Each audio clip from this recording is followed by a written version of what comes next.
Olá, bom dia a todos e todas. Vou esperar mais uns 2 minutinhos, a gente começa, para o pessoal terminar de entrar na sala.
Bom, acho que a gente pode ir começando.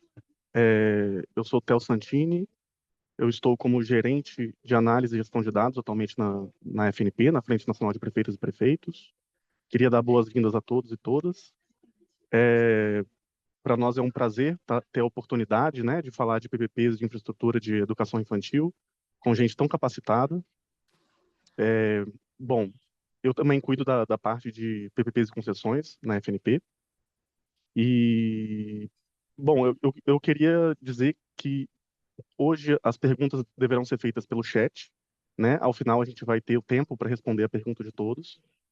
Ah, depois que eu falar, vai falar a Larissa, que é presidente do Fórum de PPPs e Concessões da FNP.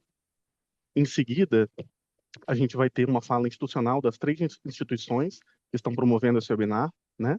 Que são o BNDES, a Secretaria Especial do BPI e a FNP, né? Então falarão o senhor Jorge Murgas, que vai representar a FNP. Ele é adjunto da Secretaria de Educação de Porto Alegre, teve uma experiência muito interessante com o PPP de educação nesse município. Em seguida, eu vou passar a palavra para o senhor Marcos Cavalcante, que é secretário especial do PPI, e para o senhor Ian Ramalho Guerreiro, que é superintendente da área de soluções de infraestrutura do BNDES. A partir dessas falas institucionais, a gente vai ter um momento de apresentação conjunta da Secretaria Especial do PPI e do BNDES, que vão apresentar sobre PPPs de infraestrutura de educação infantil, né? Então, por parte do PPI, a Mara Souza, que é diretora da SEPPI, vai falar. E, em seguida, o Rangel vai fazer a apresentação pelo BNDES, acompanhado do Gustavo Nonato. Por fim, a gente vai ter uma parte bem interessante em que Belo Horizonte vai contar um pouco da experiência que teve com PPPs de infraestrutura de educação infantil. Nesse momento, a Luísa Monteiro e a Júlia Miranda vão contar a experiência prática, né, que elas tiveram ao estruturar esses projetos em Belo Horizonte. E, por fim, a gente vai ter meia hora aí para, com calma, responder as perguntas e poder encaminhar, enfim, a nossa reunião.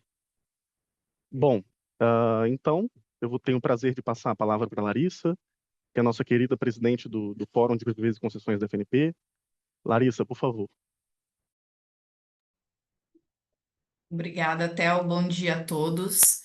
Fico extremamente feliz em ver esse público tão qualificado, né? Nós temos mais de 150 pessoas para ouvirmos tanto da PPI como do BNDES e de todas as experiências tão felizes que a gente está construindo agora nesse processo. Eu acho que é um movimento bem importante que a gente está conseguindo fazer.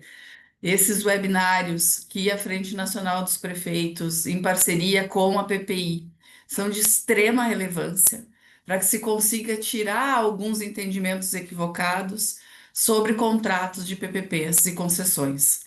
É fundamental que esses movimentos de troca de experiência, experiências reais bem-sucedidas, como o Theo muito bem colocou, de Belo Horizonte, de outras que a gente também tem, que tratam justamente da qualificação da infraestrutura de educação infantil.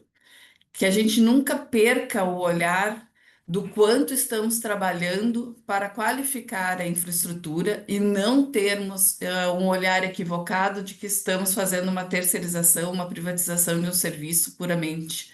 E que a gente consiga passar, principalmente para quem atua na área, no político-pedagógico, né? Eu ainda brinquei esses dias numa reunião, eu disse assim, tem o PPP de parceria público-privada e tem o PPP de projeto político-pedagógico.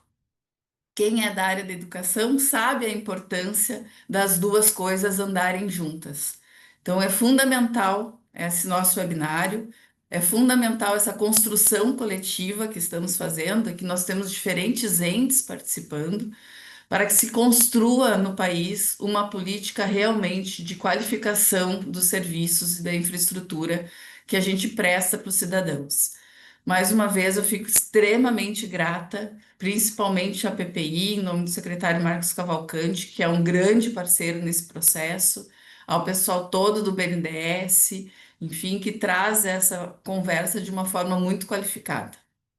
Aproveito para lembrar também as pessoas e os municípios que não estão ainda no nosso fórum de PPPs e concessões da Frente Nacional dos Prefeitos, que podem contactar conosco, que é um espaço de discussão e principalmente de ampliação de experiências para que a gente consiga realmente entregar serviços de altíssima qualidade, com eficiência, com eficácia e com resolutividade. Aproveitem, suguem informações dessas pessoas extremamente qualificadas e a gente fica à disposição para trocar e para crescer junto. Muito obrigada e aproveitem o nosso webinário. Obrigada, Théo. Muito obrigado, Larissa. É, a gente, bom, vamos passar agora para o segundo momento das falas institucionais, mas eu queria também dizer que a Beatriz, que nos ajuda aqui a cuidar do Fórum de PPPs e Concessões, está colocando o contato dela no chat. Então, os secretários e gestores municipais que tenham interesse em entrar no fórum podem entrar em contato com a Beatriz, e para nós será um prazer recebê-los. E também gostaria de reforçar, né, que as perguntas devem ser feitas pelo chat, e ao final a gente vai cuidadosamente responder a cada uma delas. Bom, eu queria então passar a palavra para o senhor Jorge Murgas, que é representante da FNP, e é adjunto da Secretaria de Educação de Porto Alegre. Ele vai fazer a fala institucional em nome da FNP. Por favor, Jorge. Bom dia a todos e todas. Vocês me escutam? Escutam bem? Perfeito. Então, em nome do presidente Eduardo Paes e do nosso vice-presidente Sebastião Melo, cumprimento a todos. Uma saudação especial ao nosso secretário Marcos Cavalcante, a Larissa, que é presidente do Fórum das PPPs dentro da Frente Nacional dos Prefeitos, ao Theo, e ao Gustavo, né, que é representante do BNDES, vai falar um pouco aqui conosco. Parabenizar, né, a FNP pelo webinar, pela discussão de PPPs e concessões, né, para todos os municípios aqui filiados, falar da importância, né, desse instrumento para que a gente possa qualificar ainda mais a educação infantil no país e nos municípios como um todo.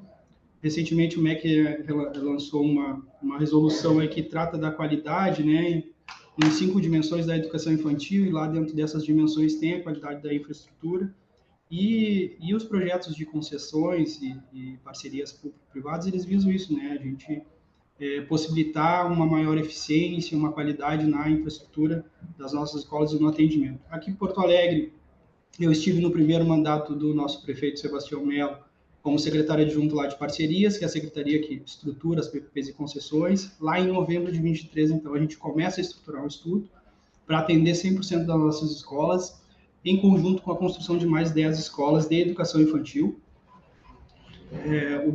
O projeto ele é moroso, ele tem um certo tempo de maturação para que a gente possa estruturar. A gente conseguiu finalizar, então, esse processo, olhando muito para as experiências que já haviam acontecido, como Belo Horizonte, o pessoal acho que da Inova está aqui, enfim, vai falar um pouquinho também. E aí, então, hoje a gente chega na fase de licitação desse processo, que foi aprovado, inclusive, pelo nosso Tribunal de Contas. O Tribunal de Contas do Estado do Rio Grande do Sul tem um regulamento específico para análise desses estudos de PPP e concessão, anteriormente à publicação da licitação. e aí foi bem exaustivo. O tribunal também colaborou muito aqui para que a gente pudesse lançar um estudo robusto, seguro, tanto para o gestor quanto para o parceiro privado. E o desafio sempre dos municípios que estruturam esse tipo de projeto são as garantias, mas a gente pode ficar aberto depois para poder receber também as contribuições e falar um pouquinho de que forma a gente estruturou aqui, de que forma a gente havia estruturado no início, com uma participação aí, inclusive da STN, do secretário Seron, um produto do Banco do Brasil, que também pode auxiliar os outros municípios aí que pretendem estruturar os projetos PPP e concessão na área de infraestrutura das escolas, enfim, na área da educação. Então, eu fico à disposição, novamente, saudar a todos e a todas, em nome do nosso presidente, Eduardo Paes. Uma boa jornada para que a gente possa aí, buscar experiências e aproveitar da melhor forma aí esse novo projeto que visa dar uma eficiência na educação infantil. Também, um bom dia a todos. Muito obrigado, Jorge Murgas. Queria mandar aqui também nossa saudação para o prefeito Sebastião Melo, prefeito de Porto Alegre, que é um grande parceiro nosso vice-presidente. Obrigado por representá-lo. Bom, agora eu gostaria de passar a palavra para o senhor Marcos Cavalcante, que é secretário especial do Programa de Parceria de Investimentos. Por favor. Bom dia a todos. Bom dia a todos. Saudar o Jorge, representando aí a presidência da federação. Saudar Larissa e o Theo. Parabéns, Larissa, pelo trabalho que você faz aí na articulação desse fórum de PPP na área do municípios. E dizer que a satisfação nossa está tendo a participação nesse evento. O PPI, as parcerias público-privadas e a presidência da República do presidente Lula colocaram como prioridade. O Brasil está batendo recordes nos leilões. Hoje nós estamos tendo leilões na Bolsa de Valores de São Paulo de uma rodovia. O Brasil é referência mundial na contratação de PPPs e concessões. E estamos enfrentando agora um desafio, que é a gente trabalhar na área da educação, nesse caso aqui da educação infantil. Nós temos as nossas fábricas de projetos, através do FEP Caixa, nós aprovamos uma série de projetos, apoiamos uma série de projetos, não só na área de iluminação pública, resíduos sólidos, mas mais recentemente um arranjo aí envolvendo 28 municípios e 53 arranjos regionais. Isso vai um número de 1.200 escolas que vão ser estruturadas pelo FEP da Caixa Econômica Federal. Em outras áreas também nós estamos avançando. Recentemente assinamos com o FIDIS, com o Estado do Rio Grande do Sul, um contrato de apoio. O FIDIS é outro fundo federal de apoio à infraestrutura, para que a gente estruturasse os municípios que ficaram fora da área da privatização da Companhia Estadual de Saneamento. E agora, com o BNDES, nós temos também um chamamento público que envolve os municípios da educação infantil. O BNDES estruturou um projeto para cerca de 8.000 alunos no município de Recife, e Caxias do Sul. De Recife está tramitando no Tribunal de Contas da União, do Estado de Pernambuco, e temos aí uma oportunidade, uma janela ainda de absorver alguns municípios nessa estruturação de projetos de PPP. O Ian vai falar aqui mais especificamente da função do BNDES nesse caso. Nós conseguimos, que era uma dificuldade que tínhamos na área de educação, que o Ministério da Educação fizesse um normativo do que pode ser incluído numa PPP de educação e o que é exclusivamente pedagógico, que não pode ser administrado pelo privado. E, sem dúvida nenhuma, é uma ferramenta que nós temos para tirar esse gargalo que temos ainda no Brasil, que é a educação infantil, e que é onde, se a gente não conseguir trazer a criança para uma escola, ela será capturada pelo crime organizado e ela não terá uma formação inicial que suporte que ela tenha um avanço na educação, como todos nós desejamos. Então, acho que vocês aproveitem a oportunidade. Eu acho que também os contatos aqui do PPI estão abertos para os municípios que ainda não têm contato com a gente. Nós organizamos sempre também um diálogo com estados e municípios, dia 28, depois a gente vai passar os dados, 21, desculpe, onde nós fazemos sempre uma apresentação sobre algum aspecto e trazemos sempre um caso de algum subnacional para que a gente possa trocar experiência.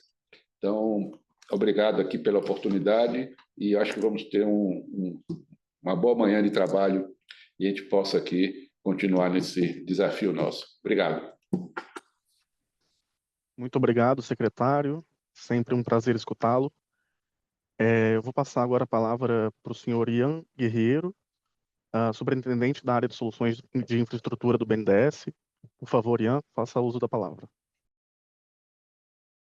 Obrigado, Theo. Bom dia a todos que nos ouvem. Queria saudar aqui, em primeiro lugar, o secretário-presidente Jorge, Larissa, secretário Marcos Cavalcante, parceiros de prefeituras que estão presentes, secretários, representantes das prefeituras, todo o nosso time do BNDES que está aqui nesse seminário hoje. Vai ser um dia de trabalho muito proveitoso. Eu queria deixar uma mensagem importante, repetindo aqui as palavras do secretário Marcos. Nós temos hoje uma missão em nível federal de apoiar os municípios em ampliar a infraestrutura para a educação. E o Brasil já testou vários modelos para fazer essa ampliação, para fazer essas infraestruturas, e nós temos pressa. A gente tem crianças que precisam de escolas de alta qualidade nessa geração. Nós não temos como esperar mais uma geração. Com isso, eu quero dizer o seguinte: nós temos que testar modelos inovadores que viabilizem investimento rápido, em grande escala, para o desenvolvimento dessa infraestrutura. Peço desculpas, eu estou em trânsito, estou no meio de uma sala que está com um som vazando aqui. Deixa eu tentar mudar aqui o ambiente.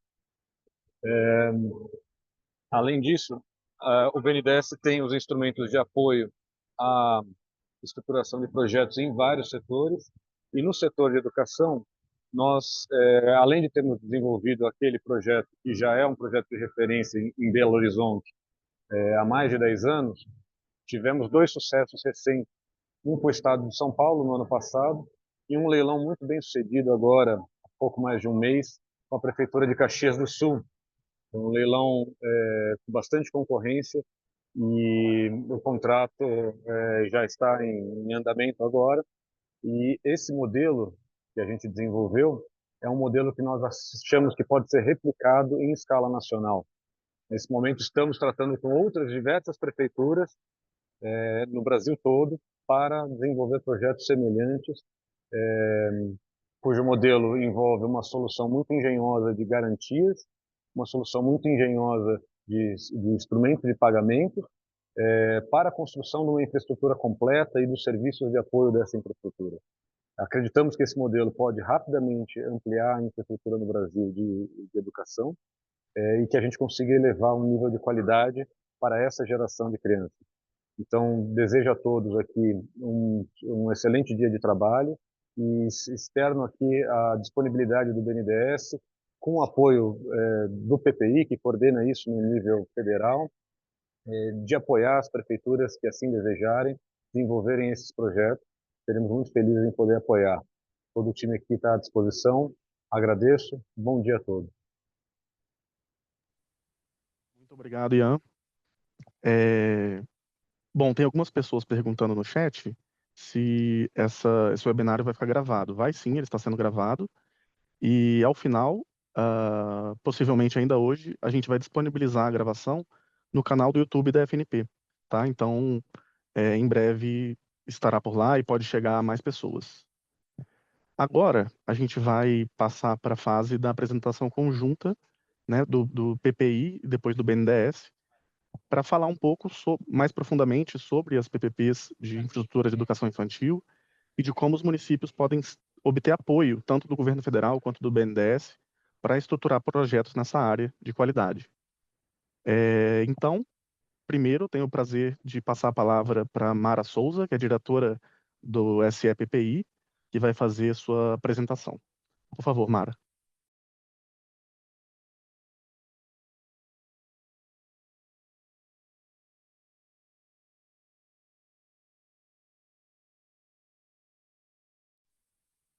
Sem áudio, não sei se... Bom dia a todas as pessoas. Peço desculpas, que eu estava falando sem o áudio, né? agradeço aí até a oportunidade que está trazendo para a gente discutir esse tema que é tão relevante para nós, a questão das PPPs na área social. E cumprimento a todos que estão na organização desse evento, na figura do secretário Marcos Cavalcante, que nos lidera aqui no PPI, para que a gente possa alcançar a maior quantidade de municípios, e especialmente a população que mais necessita desse tipo de empreendimento. Eu vou compartilhar minha apresentação, por favor, vocês digam se ela já estiver aparecendo para vocês. Tá ok? Sim, Mara, está aparecendo. Só falta Vamos ver colocar aqui. em modo apresentação. Aí? Isso, perfeito. Bom, Perfeito, vamos lá. aparecendo. Obrigada. Esse webinar, ele surgiu de uma articulação nossa, BNDES e FNP, justamente para atingirmos municípios acima de 300 mil habitantes, que possam ser beneficiários da parceria com o BNDES. No entanto, a gente aqui no PPI tem outros instrumentos que podem apoiar municípios de menor porte. Então, eu vou fazer uma apresentação mais geral para aqueles que estiverem aqui que não cumpram esse requisito do BNDES, para que vocês vejam o que está acontecendo e as possibilidades que a gente tem para contribuir com vocês. Então, eu vou fazer uma apresentação muito rápida do PPI, né? O secretário Marcos já falou, mas essa é uma iniciativa que começou em 2016, visando o fortalecimento da, da, da participação do setor privado nas atividades do setor público, especialmente aqueles que são aderentes a essa lógica. E aí, logo depois que foi criado o PPI, com foco bem nos projetos do governo federal, a FNP e a Confederação Nacional dos Municípios vieram aqui e solicitaram a oportunidade de que a gente também apoiasse os subnacionais. E, nesse sentido, foi criada essa relação. Essa relação hoje, quando a gente fala da relação com os subnacionais, ela está mais ou menos localizada dentro da Secretaria de Infraestrutura Social e Urbana, que é coordenada pelo secretário adjunto Manuel Renato. Ele está aí presente na sala, junto com o secretário Marcos, e que vai me ajudar aqui na apresentação. Secretário, fica à vontade se tiver alguma contribuição para complementar. Então, essa criação justamente fez com que o PPI se aproximasse dos subnacionais na perspectiva de apoiá-los a acessar esses instrumentos. Eles são instrumentos mais sofisticados e mais complexos, e por conta disso, muitos municípios têm preocupação de utilizá-los. Além disso, existe uma questão que o Ian já tratou, que é uma questão que foi um discurso ideológico desnecessário. Esse instrumento não é um instrumento ideológico, é um instrumento que ajuda todo mundo, especialmente as PPPs, porque as concessões elas são voltadas para empreendimentos autossustentáveis. Os instrumentos, os projetos autossustentáveis, eles normalmente estão localizados nas áreas mais ricas do país. Quando a gente vem para as áreas menos ricas, a gente tende a necessitar que o poder público complemente o pagamento do usuário. E aí, sim, temos a necessidade das PPPs. Então, ao invés de pensar em PPP como uma questão ideológica, a gente tem que se pensar em PPP como um instrumento de apoiar justamente os mais frágeis, né? Hoje, o governo federal tem em andamento 145 projetos entre PPPs e concessões, e apoiando, nesse momento, os subnacionais, nós temos 60 projetos aqui pelo PPI. Ai, desculpa, eu estou resfriada, por isso que eu não estou com o pessoal lá na sala, que a ética, né, respiratória, quando a gente está resfriado, a gente não deve ficar junto das pessoas. Pois bem, essa aqui é um pouco da carteira, né? Eu não vou me aprofundar disso para vocês verem as diferentes áreas em que a gente está trabalhando. Essa é a carteira do FEP Caixa, como eu falei. O FEP Caixa, ele trabalha em parceria com o BNDES, mas cada um no seu espaço. Então, nós temos o FEP Caixa coordenado pelo PPI, e dentro do FEP-Caixa nós temos um chamamento de educação infantil, que eu vou falar mais adiante, mas a gente tem um escopo bastante amplo para atuar aí apoiando, especialmente os subnacionais. E aqui é a carteira do BNDES, que eu não vou me alongar, porque o BNDES vai falar sobre ela. Outra coisa que é importante a gente colocar, considerando que, como eu falei inicialmente, as PPPs e concessões são temas complexos, eventualmente sofisticados, e que muitas das vezes eles estão fora da, da atividade comezinha, né, dos municípios e estados. Um dos principais gaps que a gente tem é o gap de capacitação. E nessa lógica, a Secretaria do Tesouro Nacional criou um instrumento que é ancorado na Portaria 808, que disponibiliza recursos para capacitação, especialmente dos entes subnacionais, nas áreas de PPPs e concessões. Então, o secretário já falou sobre os diálogos, né, que a gente faz sistematicamente. Letícia deve mais adiante passar o canal para vocês acessarem esse espaço, que é um espaço onde a gente divulga as capacitações. Temos muitas capacitações. Eu descobri ontem que Theo é meu colega, estou fazendo uma capacitação que ele também imagino que tenha sido por esse programa, né, que é uma parceria do Banco do Brasil, PPI, Secretaria do Tesouro, e que envolve capacitações sobre estruturação de contratos, gestão de contratos. Nós estamos discutindo com o BID a criação de um contrato, de um curso específico sobre estruturação de projetos de concessão em educação, na área de saúde também. Além disso, gestão de contratos, porque eu costumo dizer, né, eu dou aula nessa área, eu costumo dizer que a gente, nessa fase da estruturação, é um namoro, todo mundo fica animado. Mas depois gerir um casamento de 25, 30 anos, quem é casado sabe que não é uma coisa simples. Então, esse curso sobre gestão contratual ajudará muito aos entes a estarem preparados para receber um projeto dessa natureza e extrair dele o melhor possível. Além disso, a gente tem publicações relativas a diretrizes de estruturação em alguns setores. No caso da educação, eu vou fazer uma apresentação simples. O BNDES, quando ele entrar em contato com vocês, esses detalhes serão aprofundados, mas também temos várias publicações que são produzidas a partir das estruturações. Então, fazemos estruturações e quando a gente tem um corpo robusto de informação, a gente cria um guia prático de estruturação. Já temos 2 publicados, um é a de estruturação de projetos de PPP e iluminação pública e outro de resíduos sólidos. À medida em que a gente for consolidando essas áreas, as novas áreas, a gente vai também publicando novos guias, né?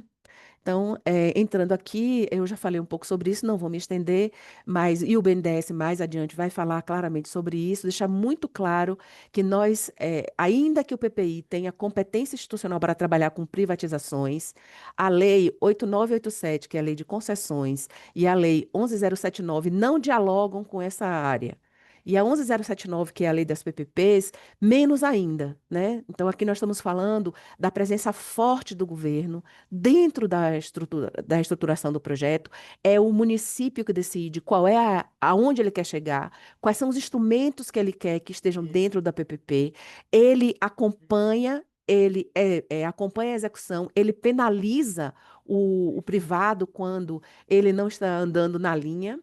E ele também é responsável pelo pagamento, no caso das PPPs administrativas, que é onde se encaixa perfeitamente o caso das concessões na saúde e na educação, ele faz o pagamento de 100% do valor da contraprestação. Então, não há cobrança do usuário, né, das crianças, das suas famílias, a mesma coisa na área de saúde. Então, a Lei 11079, ao contrário, veio trazer a presença forte do governo, e aí estou falando governo, seja ele municipal, estadual ou federal, para dentro de um projeto que tem a perspectiva de entregar muitos resultados muito positivos. Vocês vão ver o caso de Belo Horizonte mais adiante, eu não vou adiantar nada aqui, mas para vocês terem clareza de que aqui a gente está trazendo a presença do Estado para dentro do contrato.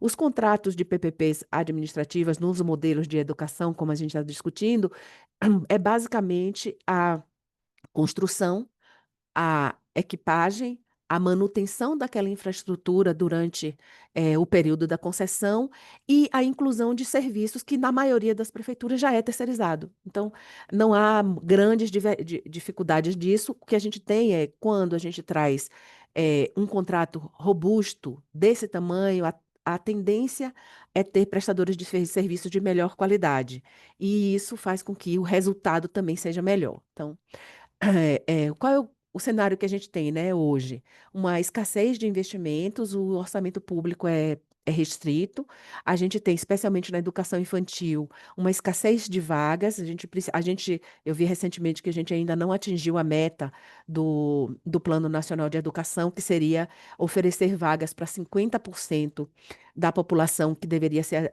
atendida por essa pauta, crianças de 0 a 5 anos, e que a gente ainda não conseguiu atingir isso.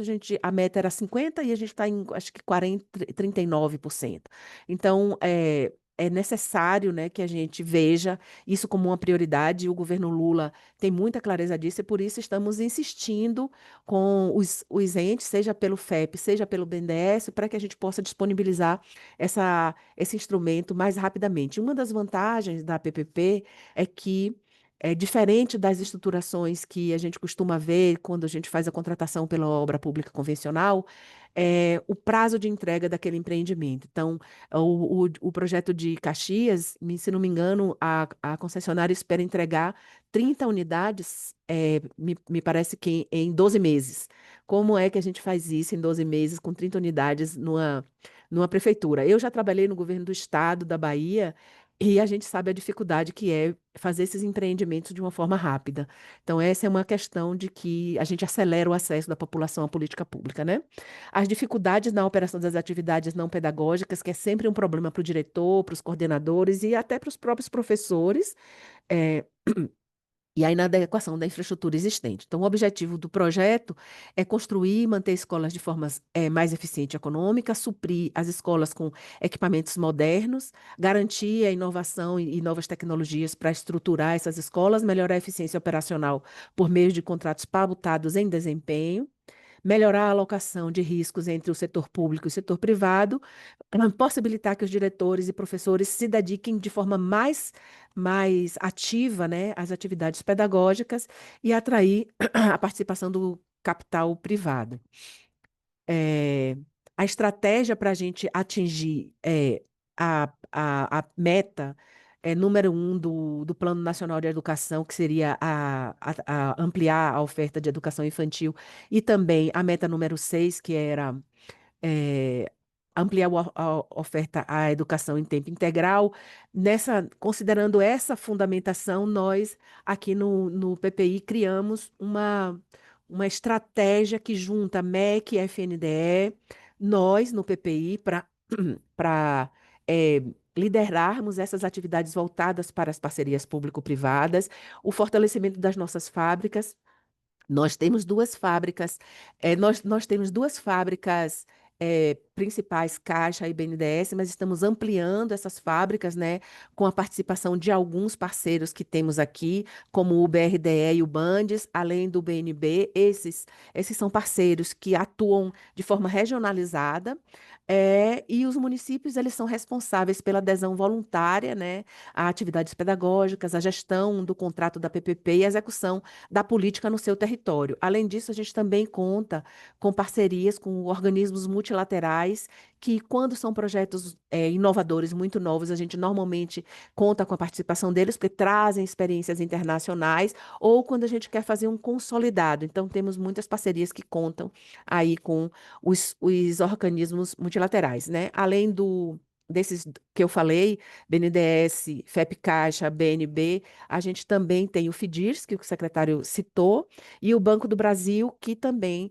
está nesse arcabouço de fábrica de projetos, para que a gente possa penetrar melhor, né, o país inteiro e atender a essa necessidade. Os organismos multilaterais, que já são nossos parceiros, já estruturamos projetos com eles, o BID, a IFC, a AFD, a UNOPS e a CAF. Eu vou falar rápido, eu não vou nem entrar na questão do BNDES aqui, porque ele vai falar, vou me dedicar um pouco mais ao chamamento da Caixa. Nós temos um chamamento, ele não está aberto, ele está em andamento. Os contratos que já foram assinados através desse chamamento são Ananindeua e Porto Velho, que os estudos já estão em andamento com as consultorias já em campo, e a gente tem já outros 2 contratos assinados, Osasco e Feira de Santana, que as consultorias já foram selecionadas e estão em fase de contratação. Além disso, nós temos um projeto piloto, que foi o projeto do Cianfre, lá na região de Santa Catarina. E o projeto em operação no Brasil, a gente tem esse único, que o pessoal vai apresentar detalhadamente. Eu só vou dizer para vocês que ele é um projeto de 2012 e que tem um nível de satisfação tanto do usuário quanto do poder concedente bastante elevado. E a gente espera que vocês venham fazer parte desse público de que está satisfeito com as suas PPPs, né? Então, dentro daquilo que a gente colocou, quando a gente faz a discussão com o Ministério responsável pela política, que nesse caso é o MEC, a gente discute quais são os limites e as possibilidades de cada um dos tipos de contrato que a gente vai fazer. Então, quem lidera a política é o MEC, e eles nos ajudam a descrever quais são os limites que os nossos apoios podem ter. Então, no caso das PPPs de educação infantil, é uma modalidade de concessão administrativa, aquela em que o poder concedente, aí o município, arca com 100% dos custos, ainda que o privado recorra ao mercado para conseguir recursos para fazer a construção. Depois, aquele recurso que ele tomou emprestado, ele vai receber em parcelas ao longo aí da contratação. O escopo do projeto não inclui serviços pedagógicos, né? Desculpa, tem um erro aqui embaixo, mas é deixar claro para vocês que são os serviços não pedagógicos. Os serviços pedagógicos não estão incluídos de forma nenhuma na nossa estruturação. E o que é que inclui? Construção, ampliação, reforma, manutenção e operação das unidades, fornecimento e reposição de mobiliário, equipamentos e material de apoio, serviços de limpeza, vigilância, segurança, lavanderia e conservação, além de resíduos, helpdesk, utilidades como energia, água e a parte de dados. Isso é como se fosse um Lego. A gente coloca à disposição da prefeitura esse Lego e ela escolhe: eu quero isso, não quero aquilo. Não tem uma coisa fechada, né? Só tem o que não pode. Não pode o pedagógico, né? O BNDES vai apresentar aí os detalhes do que, para deixar bem claro que está bem excluído, né? A infraestrutura, a gente segue minimamente o padrão do FNDE para garantir que vocês possam auferir os recursos do FNDE, mas esses padrões podem ser superados. Se o município tem interesse de ter padrões superiores, não é problema. O que a gente não pode, de hipótese nenhuma, é trabalhar com menos do que o FNDE tem como requisito. A questão da acessibilidade, o conforto ambiental e a lógica de disponibilidade da oferta perto da demanda. A gente sabe que tem situações que isso não é muito viável, mas essa é uma orientação, o mais próximo possível da demanda. Aspectos operacionais de qualidade, eles devem respeitar os parâmetros nacional de qualidade.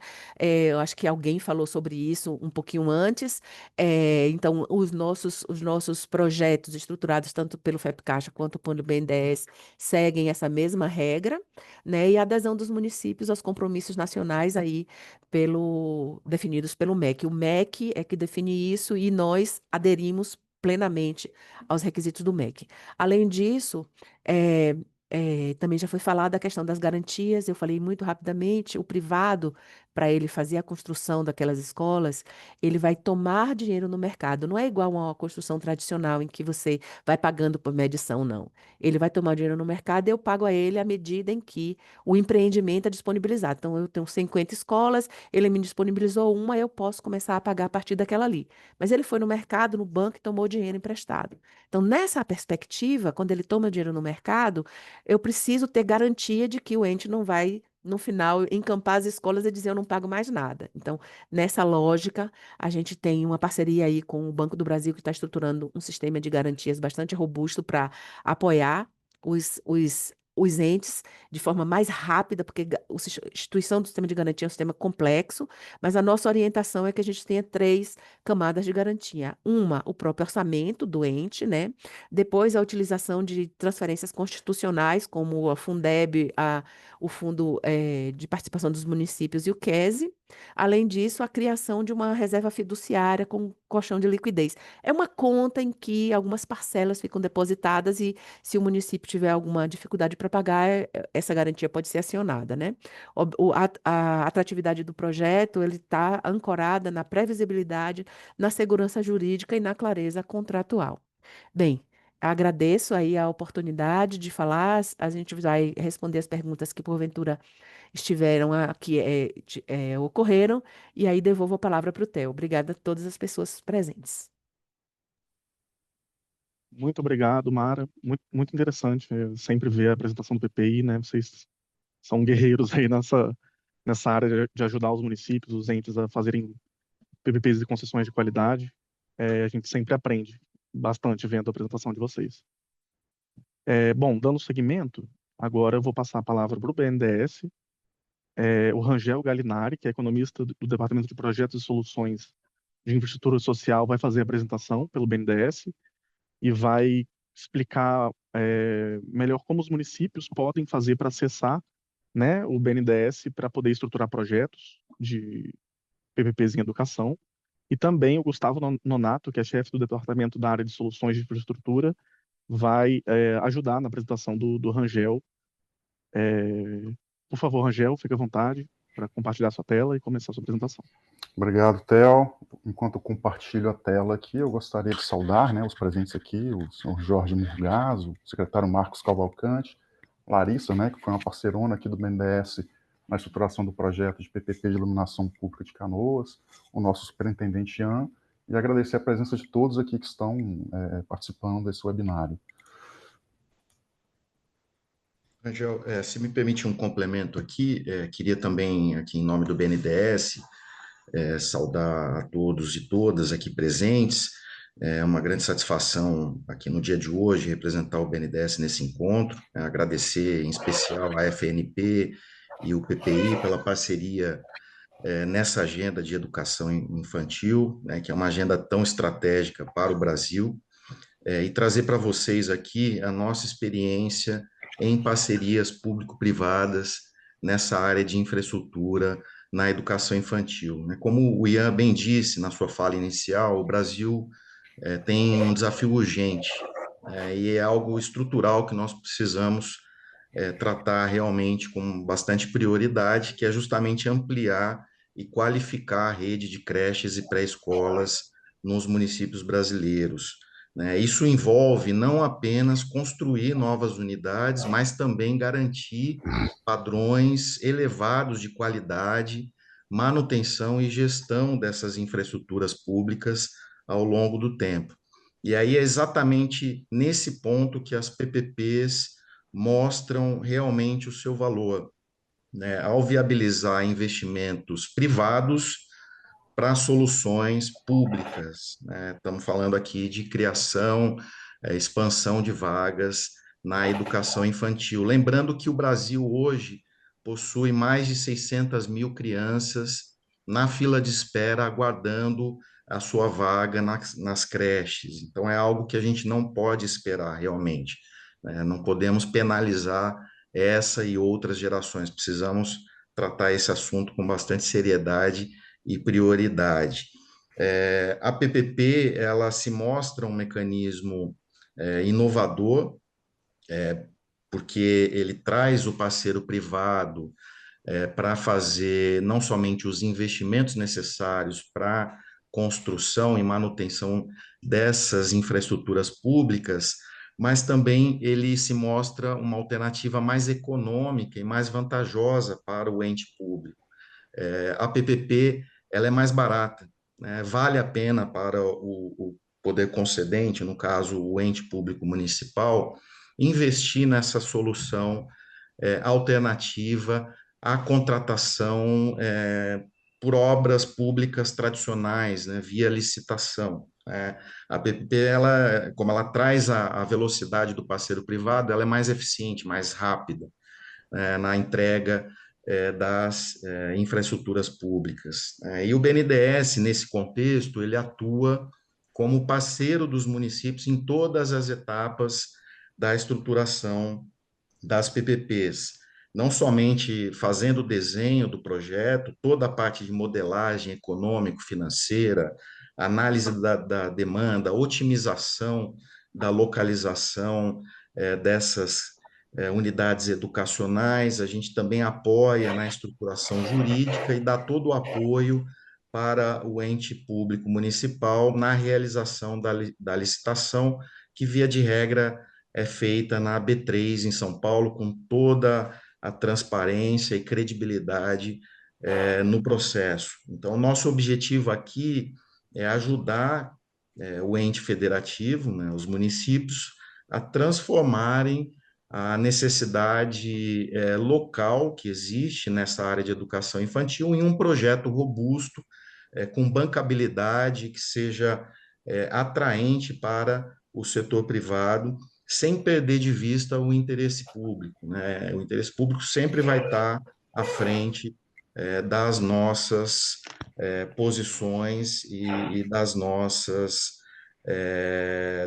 da nossa estruturação, da nossa modelagem, né? Sempre em parceria com o município. Então, o Rangel ele vai apresentar agora, na sequência aqui para vocês, os instrumentos e o apoio que o BNDES oferece, e também, por fim, ele vai apresentar um roteiro prático para que cada município possa manifestar o seu interesse em contar com o apoio do BNDES, do PPI, do governo federal, nesse tipo de empreendimento.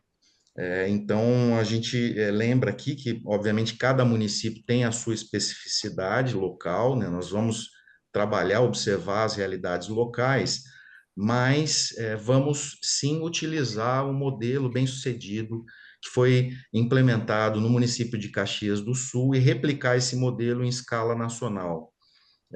Então, é um modelo que já está testado, tem lições aprendidas importantes, e nós oferecemos esse modelo para os municípios brasileiros, tá? Então, venho aqui, por fim, reforçar o compromisso do BNDES, dizer que estamos aqui para construir, junto com os municípios, políticas públicas realmente que trazem eficiência, trazem a melhor gestão dos recursos públicos, e mais que isso, né, a gente quer deixar um legado duradouro para a educação infantil no Brasil.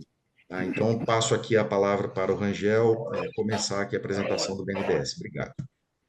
Obrigado, Gustavo. Vamos começando aqui. Eu queria mostrar uns números que mostram o tamanho do desafio da educação infantil no Brasil, tá? Esses números foram publicados nos últimos dias Todos pela Educação, e foi tema de matérias em diversos veículos de imprensa. Para começar, o gráfico da esquerda aqui mostra que o Plano Nacional de Educação de 2014 a 2024 tinha como meta a matrícula de 50% das crianças de 0 a 3 anos em creche. Os números mais atuais, né, que são de 2024, mostram que a gente atingiu 41,2% de matrícula dessa faixa etária, de crianças dessa faixa etária em creches. A gente tem o Brasil tem melhorado, né, nos últimos anos, mas a gente precisa, né, atingir essa meta, chegar nesse nível de 50%. Mas, na verdade, a gente tem que caminhar um pouco mais. O gráfico da direita mostra a demanda estimada da população por vagas em creche. Era um pouco maior do que os 50% da meta do PNE. Na primeira barrinha aqui do gráfico à direita ali, a gente vê que a demanda, na verdade, da população é de 60,8% de matrículas das crianças de 0 a 3 em creche. Então, a gente tem aí um atendimento de 41,2%, uma demanda de 60,8%, então a gente tem uma demanda não atendida de 19,7%, tá? Se a gente olhar as outras barras desse mesmo gráfico, a gente vê que há uma disparidade grande entre as diferentes classes de renda, né? A gente vê que a primeira classe de renda ali, dos 20% mais pobres, é a mais desassistida. E essa classe de renda é justamente aquela que busca vaga na rede pública. Essa classe de renda, ela tem um atendimento de 30%, tendo uma demanda de 58%, então tem uma demanda não atendida aí de 28,3%. Enquanto que a última barra do gráfico ali mostra a classe mais abastada da sociedade brasileira, que são os 20% mais ricos, que tem um atendimento de 60%, sendo que sua demanda é de 66,1%, sobrando, então, uma demanda não atendida de 6,1%. Então, em linhas gerais, o Gustavo falou da fila de espera de 600 mil alunos, né? A gente tem, de fato, esse dado mapeado, mas tem parte da demanda expressa nessa lista de espera, mas parte não está nem nessa lista de espera. A gente tem, então, um número de 2,28 milhões de crianças que não são atendidas pela rede de ensino, elas não estão matriculadas na rede de educação infantil. Já para a escola, o desafio é um pouco menor, né? A gente é um ciclo que já é obrigatório, a gente precisaria criar mais 329 mil vagas para atender 100% das crianças de 4 a 5 anos. A gente tem também informação de que 44% dos municípios têm fila de espera para creches. Então, assim, a gente tem um desafio muito grande, a gente precisa resolver isso rapidamente, e uma das soluções que a gente entende, né, como interessante para contribuir, né, para o aumento de vagas na educação infantil são as PPPs. Foi falado aqui pelo Gustavo, foi falado pela Mara, que a PPP tem a vantagem de oferecer a infraestrutura um tempo mais curto do que a contratação tradicional. Isso é verdade porque existem mecanismos de incentivos ao cumprimento de prazos no contrato de PPP. E o principal dele é que o concessionário da PPP ele só passa a receber na medida que ele entrega a escola pronta, apta para o funcionamento. Então, ele coloca um grande volume de investimento e ele tem um interesse patente, né, de entregar no prazo. Então, eu gostaria também de separar as coisas aqui, mostrar para vocês o que é uma PPP, que é diferente, a PPP é bem diferente da privatização. O que é uma PPP, né? É um contrato de longo prazo, né? E segundo a Lei 11.079, pode chegar a 35 anos esse contrato. Via de regra, aqui no BNDES, a gente tem feito contratos de 25 anos. E por meio desse contrato, né, o ente público ele delega um serviço para o ente privado e em contrapartida, faz pagamentos mensais, né? Um valor que a gente chama de contraprestação, que inclusive é o valor que é a variável de leilão, né? Que vocês podem ver lá na B3, né? Quando a gente leva o projeto a leilão, os concorrentes dão bids, né? Oferecendo deságios no valor dessa contraprestação. Por meio desse contrato, o ente privado ele fica responsável por realizar os investimentos previstos no contrato, né? Então, como já foi dito aqui, o setor público não precisa colocar dinheiro para a realização desse investimento. O setor privado que vai colocar ou recursos próprios ou recursos captados no mercado, ou uma composição disso, né? Recurso próprio e recurso captado de terceiros, né? E o ente público não paga? Não paga, na verdade paga. Esse valor, né, do investimento está ali dentro da contraprestação mensal, mas é diluído aí ao longo da vida do contrato, que, como eu já disse, pode durar aí 35 anos. O ente privado tem a obrigação também de dar manutenção nessa infraestrutura que ele construiu. E um ponto interessante aqui da PPP é que quem constrói dá manutenção naquela infraestrutura ao longo de 25 anos. Então, ele tende a colocar materiais de boa qualidade ali nas construções e a gente tem, de fato, então, uma infraestrutura de boa qualidade por meio dos PPPs. Então, o ente privado tem também a obrigação de prestar o serviço, né, ao público final sem cobrança de tarifa. Olhando aqui à direita, a diferença entre PPP e privatização, na PPP não há transferência de propriedade, o ativo ele continua público, né? Ele só está concedido durante um determinado período, né, que é a vigência do contrato. Não há transferência definitiva também da responsabilidade pela prestação de serviço. O parceiro privado presta aquele serviço enquanto durar o contrato de concessão, né? No final do contrato, há reversão dos ativos para o poder público, e há, inclusive, a possibilidade de rescisão contratual, né, antes do vencimento, né, do contrato, caso haja algum problema de desempenho, né, por exemplo, do concessionário, dentro dos termos do contrato também. Já a privatização é a transferência permanente, né, do ativo para o setor privado, é uma transferência permanente da responsabilidade pela prestação do serviço para o setor privado e não há possibilidade de reversão contratual do ativo, né, voltar para o setor público. Aqui, Rangel, vale dizer também que na PPP o serviço público, né, ele continua público e gratuito, né? Não há cobrança de tarifa, de taxa, nada disso. É o poder público oferecendo o serviço de educação infantil de forma gratuita para a população. Então, não há que se falar em privatização, né? Os equipamentos públicos permanecem públicos, são ativos do poder concedente. Exatamente. E o que são, então, as PPPs de construção e gestão de infraestrutura escolar? Né, conforme mostrei naquele esquema, ali é uma parceria entre, né, a prefeitura, por exemplo, e o setor privado, né, com vistas a aumentar, né, a oferecer, construir novas escolas, ofertar novas vagas em creches e melhorar a qualidade do serviço de zeladoria. A Mara já explicou aqui que existe uma lista, né, de serviços não pedagógicos que podem entrar no contrato de PPP, né. O setor público escolhe quais dessa lista de serviços, quais ele quer incluir no contrato. Então, a gente tem aí, como a Mara mostrou, serviços são serviços de zeladoria, né, como limpeza, manutenção do edifício, manutenção do mobiliário, manutenção dos equipamentos, controle de pragas, vigilância, jardinagem, enfim, uma série de serviços que, em geral, as secretarias de educação já terceirizam, né? Então, a gente tem uma outra vantagem aqui da PPP, que é colocar dentro de um único contrato vários serviços que estavam sendo prestados por meio de diversos contratos. Então, a gente tem aí uma simplificação da gestão contratual, que libera, inclusive, tempo da Secretaria de Educação para focar no pedagógico. Como o Gustavo falou, as creches nesse modelo, elas continuam públicas, né? O ensino continua gratuito. Tanto é que as escolas desse modelo, né, as vagas criadas por esse modelo, fazem jus à transferência de Fundeb para os municípios.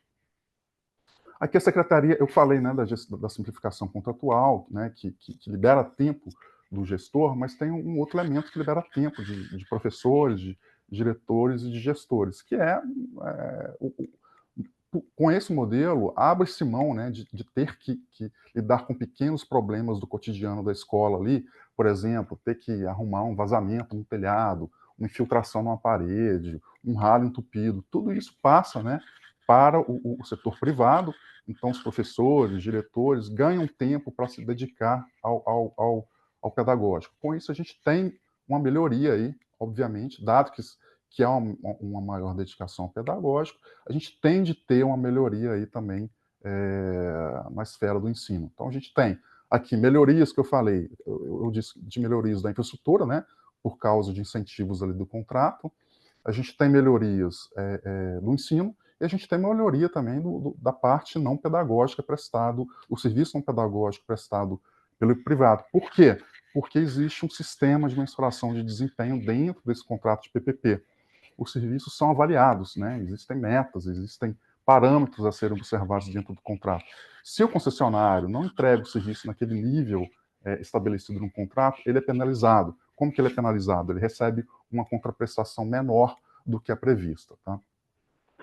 Uma coisa interessante a respeito de prazos, né?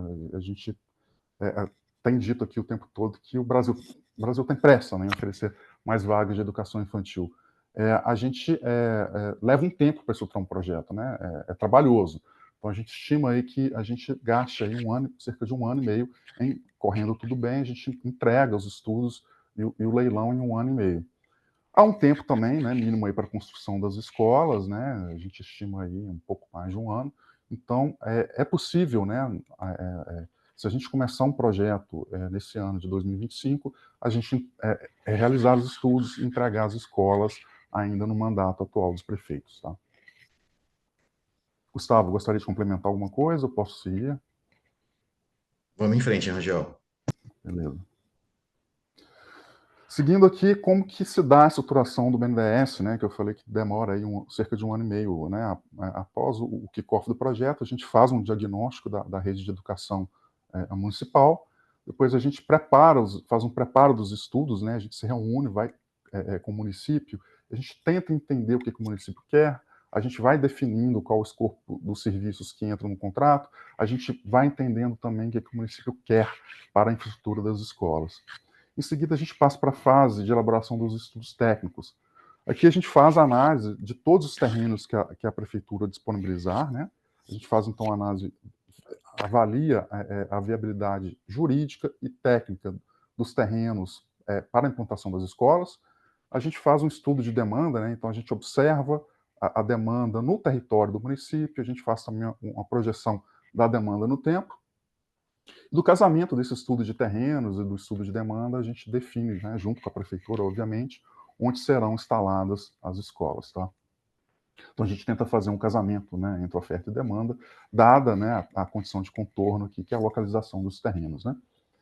Depois a gente faz projetos de arquitetura e engenharia, né? A gente não oferece de imediato um projeto padrão.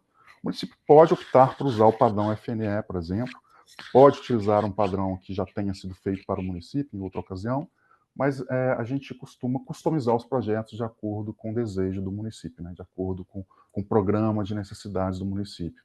Feitos os projetos de arquitetura e engenharia, a gente estima os custos desse investimento, a gente estima os custos da prestação do serviço delegado ao terceiro, a gente faz uma modelagem econômico-financeira para mostrar para o setor privado que o projeto é viável, né, economicamente viável, a gente elabora as minutas de edital, de contrato e os anexos. Então, aqui, né, a gente estima um período de 8 meses da fase que a gente chama de fase externa. Feito isso, a gente passa para uma fase do projeto que a gente chama de fase externa, onde a gente faz uma ampla escuta da sociedade, né?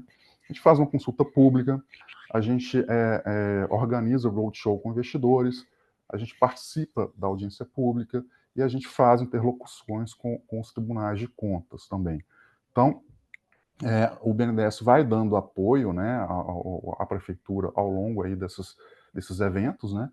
E após a ampla escuta pública, a gente faz os ajustes necessários aí no material editalício e lança, né, abre o edital para o leilão. O BNDES continua, né, dando apoio técnico e jurídico à prefeitura até a assinatura do contrato. Nessa fase aqui de leilão, entra em cena aqui as comissões de licitação do município, né, e o BNDES apoia aqui, por exemplo, na fase de edital, a gente ajuda a responder os questionamentos ao edital, ajuda a responder às eventuais impugnações. Após o leilão, a gente ajuda a comissão de licitação a analisar os documentos de habilitação do candidato melhor colocado. Então, a gente vai seguindo, né, com esse apoio até a contratação do projeto. Seguindo aqui, eu gostaria de mostrar um pouco da carteira, né, de PPP de educação do BNDES. Lá em 2012, né, foi leiloado o projeto de creche de Belo Horizonte, que é um caso emblemático, né, que vai ser falado daqui a pouco. Ele foi estruturado pelo BNDES em parceria com o Banco Mundial. Por meio desse projeto já foram construídas 51 unidades educacionais, oferecidas mais de 20 mil vagas. A gente leiloou também, levou a mercado no final do ano passado 2 projetos, na verdade um projeto, né, composto de 2 lotes para o estado de São Paulo, o lote leste e o lote oeste. Por meio desse projeto serão construídas 33 novas escolas de ensino médio, serão investidos 2 bilhões de reais aí ao longo da duração do contrato, que é de 25 anos, serão oferecidas mais de 34 mil vagas, e a contraprestação, né, a média dos 2 lotes ficou em 11,8 milhões, e o deságio médio desses 2 lotes ficou em 21,97%. Como foi falado aqui também, a gente tem um projeto de Caxias do Sul, que é um case de sucesso também, ele foi inclusive, antes de ser leiloado, ele ganhou um prêmio, né, do P3C, por conta da robusta estrutura de garantia que nós elaboramos aqui, nós projetamos e que a gente entende que é escalonável, né, pode ser utilizado por outros projetos. O projeto também é finalista do prêmio do GRI, na categoria ESG. Por meio desse projeto, serão construídas 31 unidades de educação infantil. Caxias do Sul tinha um déficit muito grande de vagas, né, e por meio desse projeto, o município vai praticamente dobrar ofertas de vagas de educação infantil na rede pública num prazo muito curto, né. A prefeitura fazia uma escola a cada 2 anos, e por meio desse projeto vai fazer, na verdade, 31 escolas em 36 meses. Ela dividiu a entrega, a prefeitura preferiu dividir a entrega das escolas em 3 tranches. A primeira tranche de 11 escolas será entregue no 16º mês do contrato, mais 10 escolas no 26º mês e mais 10 escolas no 36º mês. Então serão investidos aí ao longo da vigência do contrato 572 milhões, serão oferecidas 7.300 vagas de educação infantil. E a contraprestação, né, recebeu um deságio de 19,3%. A contraprestação referencial era de cerca de 8,2 milhões. Com esse deságio de 19,13%, chegamos à contraprestação de 6,7 milhões. Gostaria de mostrar algumas fotos aqui do projeto referencial das escolas, né? São o projeto 3D das escolas. Aqui as salas de aula do berçário, aqui salas de aula também de maternal e pré-escola, aqui banheiros do maternal e da pré-escola, aqui banheiro do berçário, né, que é chamado de fraldário, aqui o banheiro do maternal e pré-escola. Aqui uma foto do leilão que foi realizado na B3 no dia 8 de julho passado, e aqui o resultado do leilão. Foram 4 proponentes, né, bons candidatos. A gente coloca filtros ali no edital para que a gente atraia, né, candidatos de peso. O vencedor foi o consórcio JOP, né, que contém aí no seu consórcio a operadora da PPP de Educação de Belo Horizonte. E aqui outros participantes, são participantes de peso também. Um deles ganhou um dos lotes de São Paulo, e todos esses aqui participaram da concorrência de São Paulo. O BNDES tem outros projetos em carteira, né? A gente tem um projeto de educação do Estado de Minas Gerais, um projeto de educação do município do Rio de Janeiro e um projeto de creches do município de Maceió. Estamos em processo de contratação, dado que selecionamos consultores, então a gente tem slots aqui para contratar municípios. A gente está em tratativa com 5 municípios e um estado, mas há espaço para mais. Por isso que a gente também convidou todos vocês aqui para esse webinário, né? Enfim, para que a gente possa negociar com outros municípios e preencher todos esses slots. Há custos, né? A estruturação do projeto tem custos. Eu vou mostrar aqui. Então, custos, né? E as etapas de contratação junto ao BNDES. Perdão. Existem 2 possibilidades aqui, né? De andamento do projeto, né? E custos diferenciados de acordo com o resultado final. A gente tem um caso, né, de sucesso do projeto, né, onde o projeto é levado a leilão e há um ganhador, né. Nesse caso, quais são os custos, né?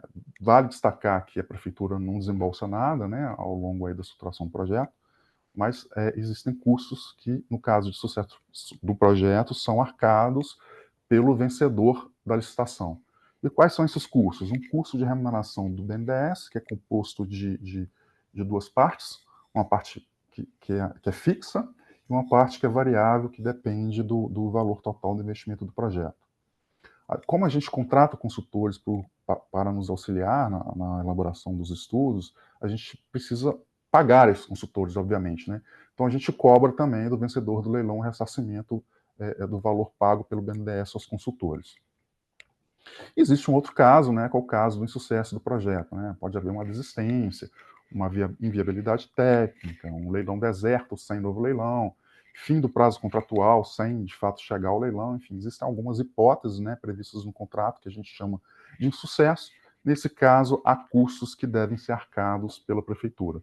E que custos são esses? Uma remuneração do BNDES, a remuneração fixa, né, que não é remuneração variável, e ela é bem menor do que a remuneração fixa de sucesso, né? Ela fica da ordem de 30% da remuneração do sucesso. E a gente precisa também, a gente cobra também um ressarcimento dos consultores, né, até o momento do insucesso, né? Se o insucesso foi decretado e nem todos os estudos tinham sido entregues, a gente vai fazer um pagamento parcial aos consultores e cobrar um ressarcimento parcial também da prefeitura. Seguindo aqui os passos para a contratação do BNDES, né, o primeiro passo é fazer um contato com o BNDES, o PPI. Eu coloquei o contato aqui, dos pontos focais no slide final aqui dessa apresentação. Então, feito esse contato, o PPI envia um ofício, né, ao município, né, que deve responder, oficializando manifestação de interesse em contratar o BNDES para a estruturação de um X números, né, um X número de escolas.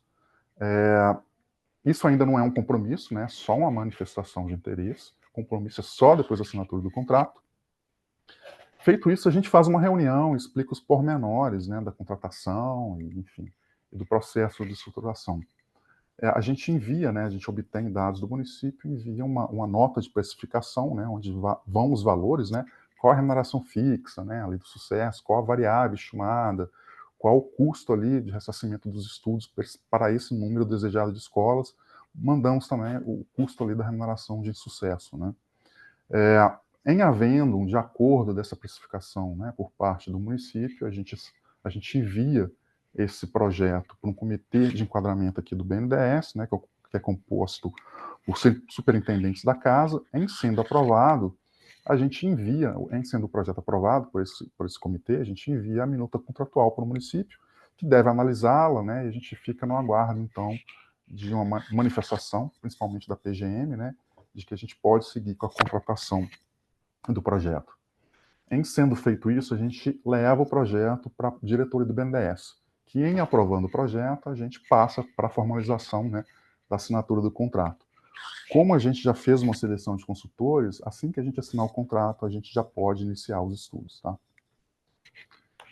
Bom, e aqui estão os contatos, né, os pontos focais aqui do BNDES e do PPI, para caso vocês queiram, né, tirar dúvidas, né, ou entrar em tratativas, né, para que a gente possa desenvolver um projeto de PPP de educação junto a vocês aí.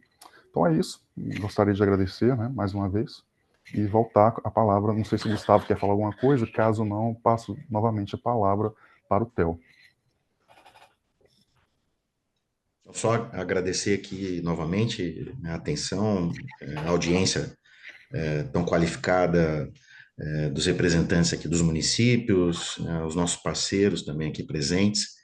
Agradecer em especial à FNP e ao PPI pela oportunidade e participação aqui do BNDES, né, no dia de hoje, em que pudemos compartilhar informações tão relevantes de uma agenda tão prioritária e cara para o Brasil. Muito obrigado, Rangel, Gustavo. Acho que a apresentação foi muito clara. Deve ter, enfim, deixado bastante mais claro para os municípios como funciona, né? As diferenças entre PPPs e privatizações, enfim, os benefícios que os municípios podem oferir estruturando projetos desse tipo.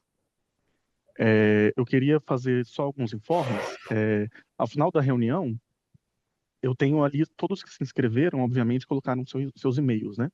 Então, ao final da reunião, eu vou mandar por e-mail tanto o link do YouTube com a gravação desse webinário, quanto as apresentações e os contatos do PPI do BNDES para quem tiver interesse, enfim, e quiser marcar uma reunião ou dar seguimento à estruturação. Então, fiquem tranquilos que para todos os inscritos esse e-mail vai chegar na caixa de mensagem de vocês em breve. Eu também queria reforçar que as perguntas, caso hajam, podem ser feitas pelo chat. Teremos um tempinho no final para responder perguntas, caso elas ocorram. E agora, finalmente, vamos passar para o caso prático de Belo Horizonte, né, que foi citado na apresentação do BNDES, né, que foi um caso conhecido de sucesso, né, e a Júlia Miranda e a Luísa Monteiro vão poder apresentar um pouco da experiência delas, né, no caso de PPP de BH. Eu acho que vai ser muito interessante aí para os municípios também verem o lado de um município que já teve essa experiência, né, e como ela foi. Por favor, Luísa, Júlia, não sei qual de vocês vai falar primeiro, mas fiquem à vontade. Bom dia, pessoal, tudo bem?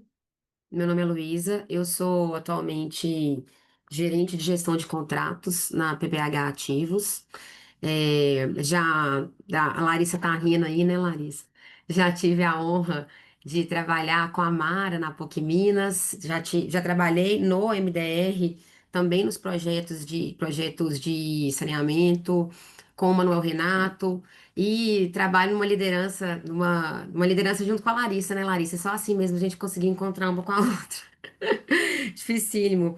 Então, assim, antes de mais nada, eu queria ver se a Júlia pode compartilhar para mim compartilhar os slides para mim. Se não puder, eu já vou começar. Obrigada, Júlia. Eu vou fazer uma apresentação bem curta, que eu vou dividir essa apresentação com a Júlia. A Júlia vai representar a Secretaria de Educação e eu vou representar a PBH Ativos. Então, antes de mais nada, eu queria falar quem é a PBH Ativos.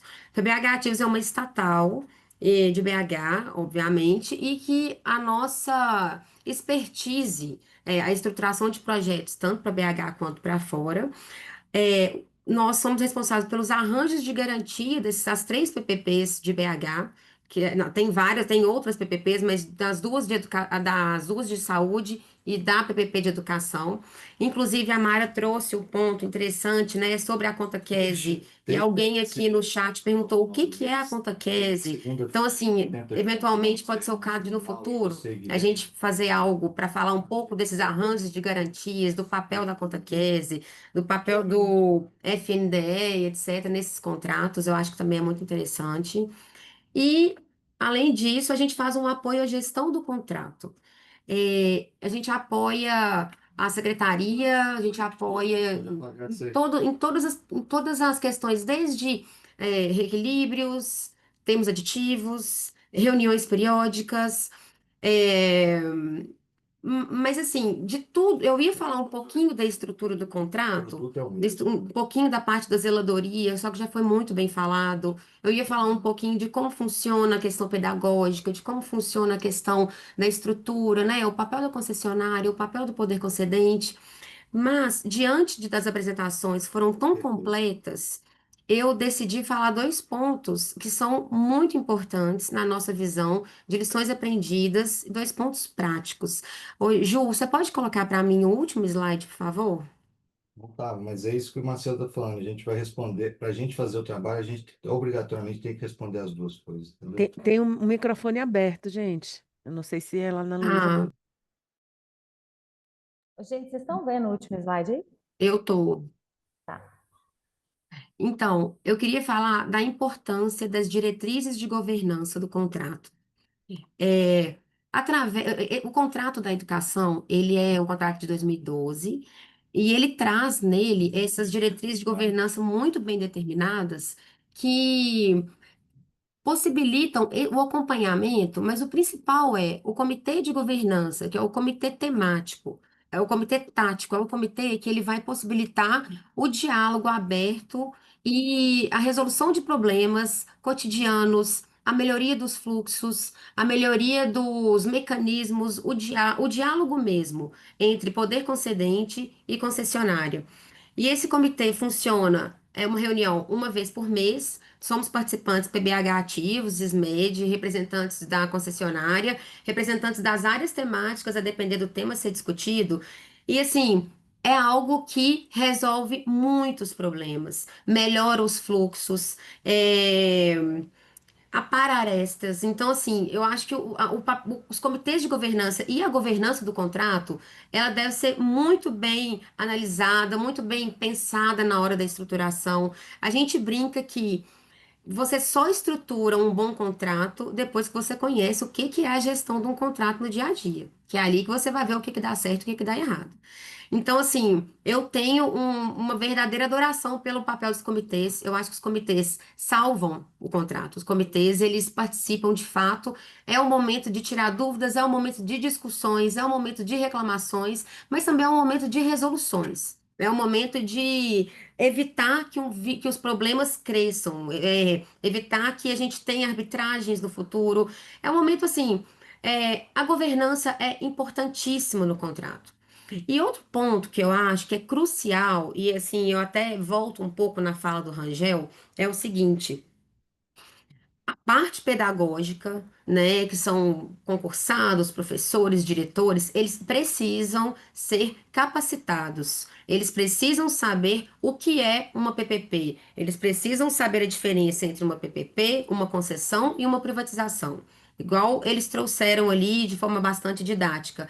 Por que que isso é tão importante? E por que que é algo que a SMED e a PBH Ativos preza e a gente está desenvolvendo também esse papel? Para evitar que tenham compras e aquisições e decisões que fogem do escopo do contrato, advindas de outras formas, de outros recursos, e que façam com que tragam uma obrigação a mais para a concessionária. Ou que, se não, desvirtuem o que já está tudo alinhado dentro daquele contrato. Então, qual que é o limite do pedagógico? Qual que é o limite da concessionária? Até onde nós vamos? Isso também eu retomo ao comitê de gestão, ao comitê de governança, porque é nesse comitê que a gente conversa. É nesse comitê que são apresentados o que cada um deve fazer. Não deve ser comprado o parquinho X, porque entende-se que está faltando algo no parquinho previsto no contrato. Isso tem que ser alinhado. Outro ponto importante, aproveitar o momento de revisão ordinária. As revisões ordinárias, elas devem ser totalmente inclusivas. A parte pedagógica tem que apresentar o que que elas entendem, o que está faltando, o que que eu quero pleitear para evitar que seja comprado com caixa escolar, para evitar que venham outros recursos, para evitar qualquer outra situação. Então, assim, diálogo, alinhamento, uma liderança forte ali, um conjunto, uma organização nessa gestão contratual, que é muito o que a PBH Ativos faz desse apoio. E esse alinhamento entre qual é o papel da concessionária, qual é o papel do concedente, qual que é o limite de cada um e como que extrapolar esses papéis pode ser danoso. Como isso pode trazer problemas contratuais, problemas de reequilíbrio, várias questões, discussões que a gente poderia evitar com capacitações, poderia evitar com a inclusão do pedagógico nas discussões gerais do contrato, com a escuta social. Então, assim, o meu tempo já está acabando, Júlia. Eu vou parar de falar por agora, mas assim, eu queria que esse recado ficasse como lição mesmo. A importância do diálogo, a importância da governança, a importância da inclusão de todos os atores, a importância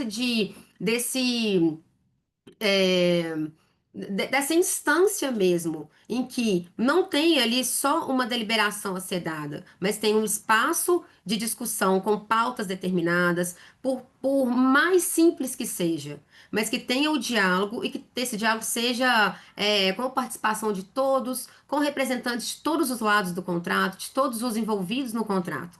Então, assim, eu acho que o recado principal de lição aprendida é o caminhar conjunto.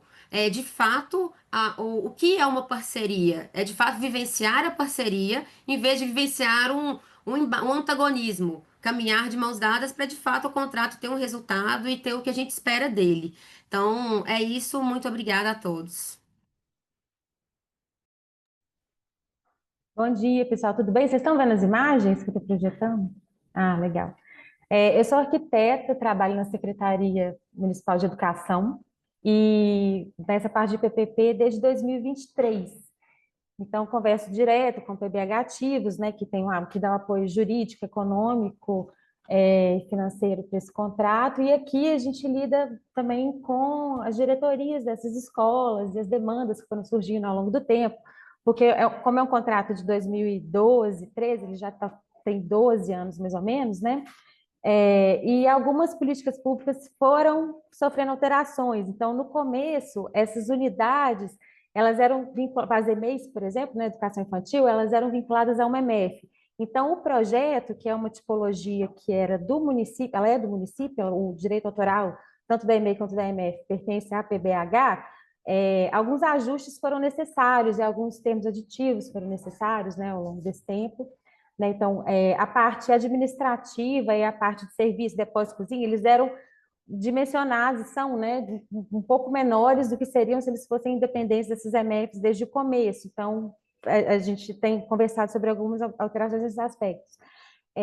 Nas EMEIs também eram crianças de 0 a 6 anos, e depois a Secretaria Municipal de Educação parcerizou o atendimento de crianças de 0 a 3, então o berçário deixou de existir em algumas unidades, em algumas ele continua, em algumas ampliaram a parte administrativa para a área de berçário, então tem essas pequenas mudanças que vão acontecendo ao longo do tempo. A meta 6 também do governo federal de ampliar o atendimento em tempo integral, trouxe algumas consequências também para o contrato, então eram previstos enxovais, tantos enxovais por e-mail, agora esse número ampliou. Nas nossas unidades, O atendimento da cantina, serviço de alimentação, ele é de uma outra licitação, apartada, assim, né? A concessionária do contrato de concessão PPP Escolas, ela é responsável pela limpeza, lavanderia, serviço de portaria, segurança, mas a parte de alimentação ainda é outra empresa que é terceirizada, né? E pedagógico todo com a SMED. Então, a gente conversa bastante, né, com as diretoras e é preciso, como a Luísa falou, explicar e sempre, porque também elas trocam a cada 3 anos, então sempre atualizá-las a respeito desse contrato, né? Quais são os limites, porque nas demais unidades em Belo Horizonte, as reformas, infraestrutura, manutenção, elas ficam por conta dos diretores, via Caixa Escolar. Então, tem até um estudo que fala que economiza muito tempo, né, dos diretores no projeto PPP, porque eles podem focar na parte pedagógica, eles não precisam se preocupar com questões de manutenção, tem um helpdesk, né, que é só abrir um chamado no helpdesk, a concessionária precisa solucionar os problemas de infraestrutura em tanto tempo. Então, isso ajuda bastante, né, para que o foco seja no pedagógico. E o que mais? Não sei, talvez a gente possa responder algumas dúvidas, né? Outras questões que talvez possam ser objeto. A gente tem 14 termos aditivos em 12 anos de contrato. Ô, Lúcio, se quiser pode complementar, pode me interromper. Vou até colocar aqui no chat o link da PBH Ativos com o contrato, com todos os termos aditivos, com todos os anexos, né? Caso vocês queiram dar uma olhada, né? Essas informações são públicas. Eu acho que a gente pode falar também, faltam, assim, 3 minutos, mas é só para a gente falar da importância que a gente vivencia todos os dias, né, Júlia, do alinhamento interno dentro do poder concedente. Porque é o trabalho que a gente sabe que vai precisar de licenciamentos, a gente vai precisar de alvarás e etc. Então, assim, é um trabalho que várias secretarias e atores vão precisar trabalhar ali. Então, precisa também desse diálogo, precisa também desse entendimento, de todo mundo falar a mesma língua e todos estarem na mesma página de forma colaborativa, para que a gente consiga liberar as coisas, para a gente consiga fazer o contrato funcionar da forma que a sociedade espera, né? Então, é esse apontamento, né, Júlia, que a gente também busca diariamente.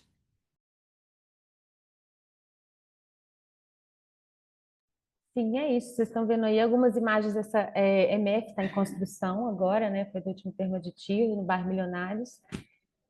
Antes a gente estava passando as fotos das EMEIs, né? 2 foram entregues esse ano, mais uma vai ser entregue daqui a 15 dias. Ano que vem a gente está prevendo mais 6, né? Entrega de 6 EMEIs e SMF Milionários. Então, as EMEIs em Belo Horizonte, elas atendem a 223 crianças em tempo integral ou 440 em período parcial. No caso das EMFs, são 960 no parcial ou 480 no integral. Né? E isso varia, assim, e tem essa conversa com os diretores, ela é muito importante também, porque cada implantação, apesar da tipologia ser a mesma, e aí uma dica que eu daria para quem está fazendo modelagem, para os municípios que estão fazendo o modelo de negócio agora, é incluir reforma, ampliação, ou talvez até reforma de estrutura existente já na rede, né, na Secretaria de Educação, porque a tipologia, no nosso caso, ela é idêntica, né? A edificação é idêntica, mas às vezes o contexto da implantação é muito diferente. Tem unidade que tem um terreno muito maior, que tem um bosque, que quer agregar esse bosque, né? As demandas locais também, do entorno, elas variam bastante. Então, a gente tenta manter um padrão, né? Porque se funciona naquela ali, com essa estrutura, num terreno de 2.000 metros quadrados, que seria o mínimo para a implantação da nossa tipologia de EMEI, por exemplo, não é porque o seu terreno aqui nessa unidade tem 4.000 metros quadrados que a gente vai fugir muito do padrão. Então, tem essas complexidades, assim, essas demandas locais e regionais que variam bastante, que a gente vê aqui em BH. Alguém perguntou aqui no chat A merenda pode ser fornecida pela prefeitura e a PPP fornece apenas os profissionais. Bom, eu acho que tem. Funciona assim com a licitação. Não a PPP não é vinculada com a parte de cantina, né? É uma outra empresa que é licitada e a prefeitura fornece o alimento, essa outra empresa manipula. Eu não sei, Júlia, se a Mara vai querer abrir para perguntas gerais. Como é que vai funcionar, Theo? Vocês finalizaram a apresentação de vocês? Bom, obrigado. Acho que as escolas, as creches estão muito lindas. Acho que é importante para os municípios verem a experiência de um par deles, né, na prática. Eu acho que, enfim, funciona muito bem. Agora, então, a gente abre para as perguntas. Tem uma pergunta aqui que eu acho que foi para o PPI, né, Omara? Perguntaram como ter acesso às capacitações comentadas pela Mara no início da apresentação. Se você quiser responder. Eu até já botei no chat, que eu estou de olho nele, mas eu respondo para as pessoas que não estão prestando atenção. Nós divulgamos aquelas capacitações, essas capacitações todas, são muitas capacitações ao longo do ano. Então, é importante que as pessoas nos sigam nas redes sociais. Lá no meu último slide tem as redes sociais do PPI, que a gente divulga por lá. Mas também é que vocês integrem a nossa rede de diálogos com prefeituras e estados, que a gente também divulga aí, nesses casos.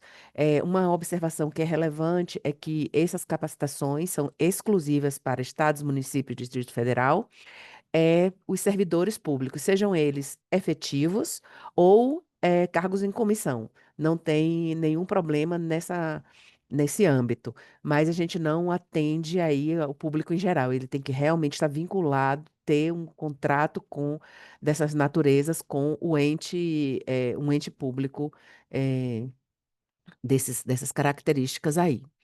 Então, teve uma outra pergunta sobre a questão da alimentação, né? A questão da alimentação para nós é uma questão muito sensível.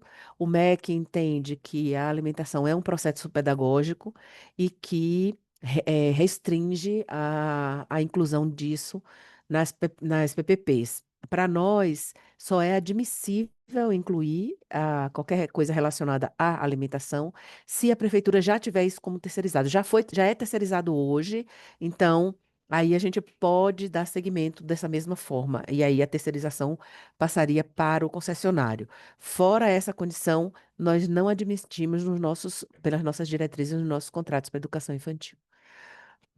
O BNDES quer adicionar algum ponto sobre alimentação? Ou se... Sim, sim. Se me permite, em complemento aí à fala da Mara, que está corretíssima, né? Eu gostaria de citar o exemplo de Caxias do Sul, né? Em que a mão de obra da cozinha vai ficar com o poder concedente, porém a PPP ficará responsável por, né, construir a cozinha, obviamente, né, e equipar a cozinha, né, e sempre da manutenção dos equipamentos da cozinha. Então o PPP vai equipar a cozinha, fazer a limpeza da cozinha e dar manutenção e substituição dos equipamentos ali quando necessário. Obrigado. Tem uma outra pergunta aqui sobre o verificador independente. Onde entra o verificador independente na gestão, juntamente com os comitês? Quem quer responder essa? Pode ser eu.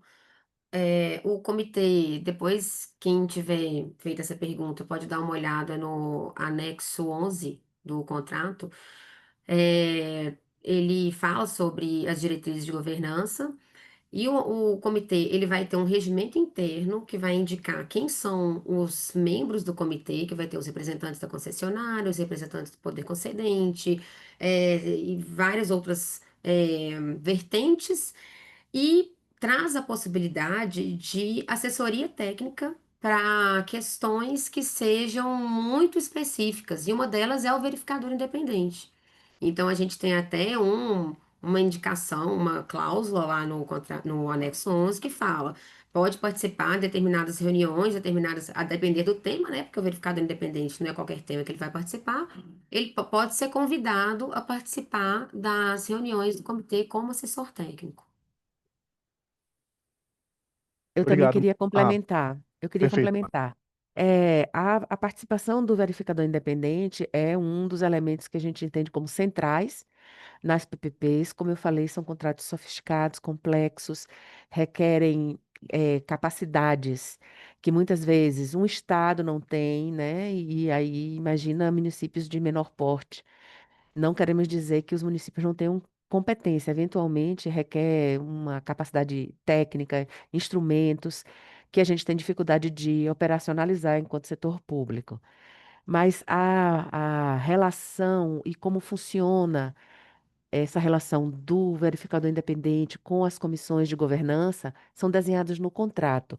Então, o que a Luísa está trazendo é o exemplo específico lá de BH, mas a gente pode ter modelos diferentes. Tem modelos em que o verificador independente participa mais, tem modelos em que o verificador independente participa menos, e isso é uma escolha do ente. Obviamente que o BNDES, a Caixa e qualquer dos nossos estruturadores credenciados, eles vão lhe oferecer as melhores práticas. E tem algumas coisas que não dá para abrir mão, mas em outras coisas vocês podem fazer as escolhas de como você quer estruturar aquela parte da gestão contratual.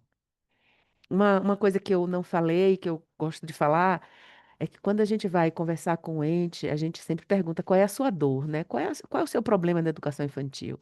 O problema de Caxias, para mim, era um problema surreal, né? Caxias tinha um problema de judicialização de vagas.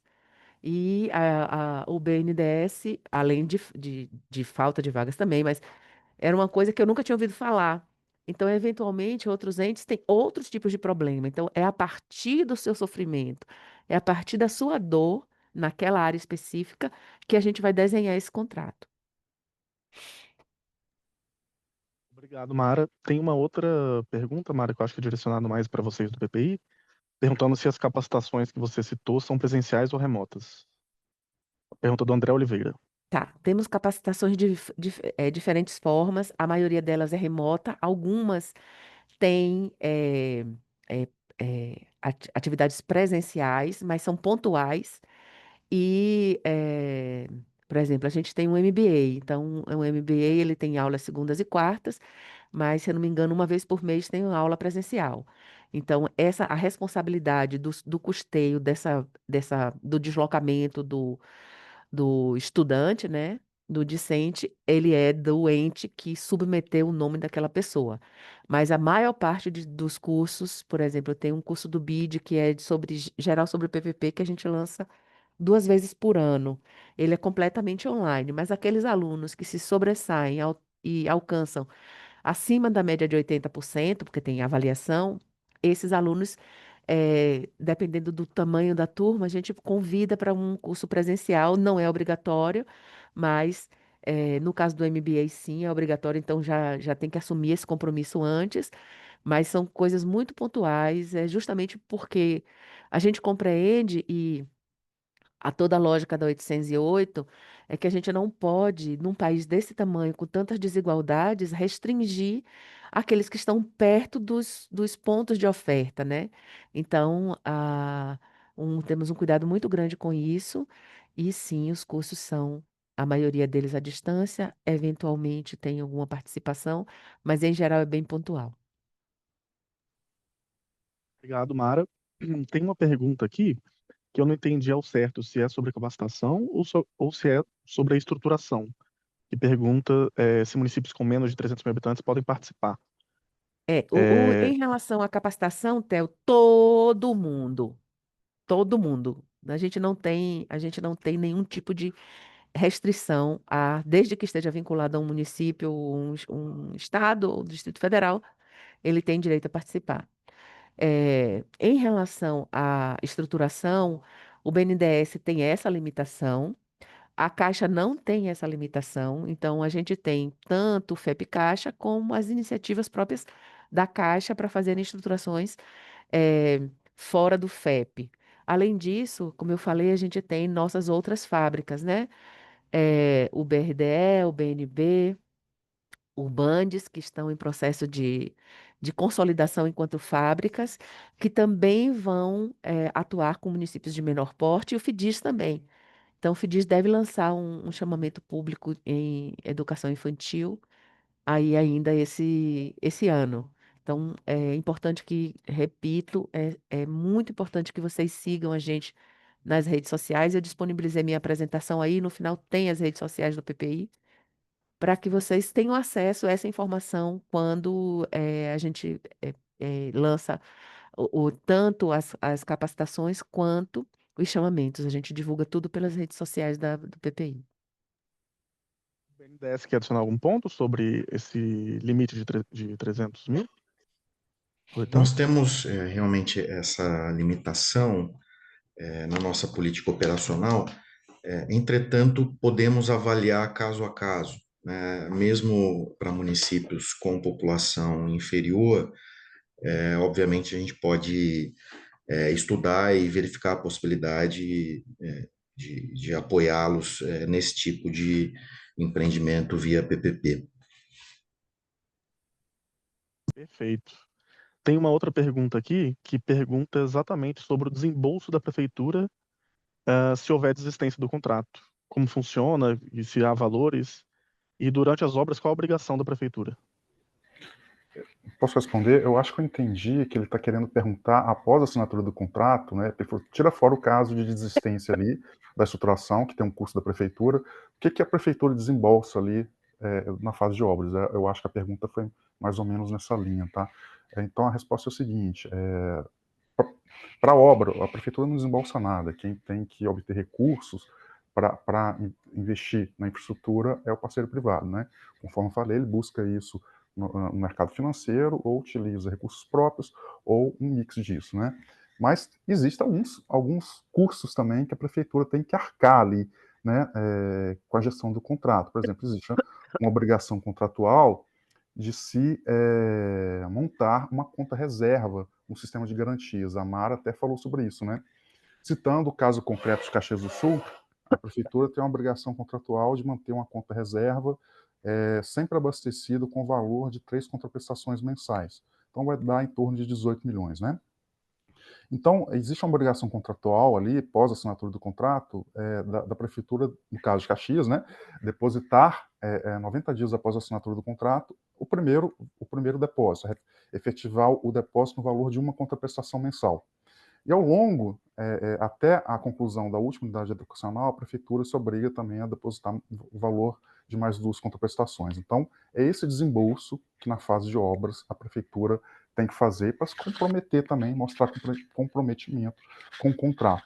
Claro que há outros custos, né? Por exemplo, contratação do verificador independente, tem contrato que coloca, né, a cargo da prefeitura, e tem contrato que coloca a cargo do parceiro privado, né? Isso vai depender de contrato a contrato. Então, sim. E aí, o efetivo pagamento de contraprestação por parte da prefeitura só começa no momento em que a obra é entregue, né? A primeira unidade educacional é entregue, né? Pronta para o uso, né? A prefeitura tem que avaliar a estrutura da escola, dar um aceite, dar uma ordem de operação. E o pagamento é proporcional, né, ali logo no início, a quantidade de unidades educacionais que vão sendo entregues, tá? Então, a totalidade do pagamento do valor da contraprestação só ocorre após a entrega da última unidade educacional. Obrigado, Rangel. A Sandra perguntou se o material vai ser disponibilizado. Sim, a gente vai enviar por e-mail para todos os inscritos. Tem uma outra pergunta aqui, que é perguntando se a PPP pode ser feita em lotes ou é permitida somente uma concessionária para o mesmo objeto do município. Quem responde essa? Pode ser feito em lotes, né? O caso de São Paulo, por exemplo, né? São 33 escolas que foi dividido em 2 lotes, tá? E foram, então, 2 leilões distintos. Uma estruturação só de projeto, tá? Mas uma estruturação com 2 modelos econômico-financeiro, né? Com 2 editais, 2 minutas de contrato, né? E foram 2 leilões, mas a estruturação é única, tá?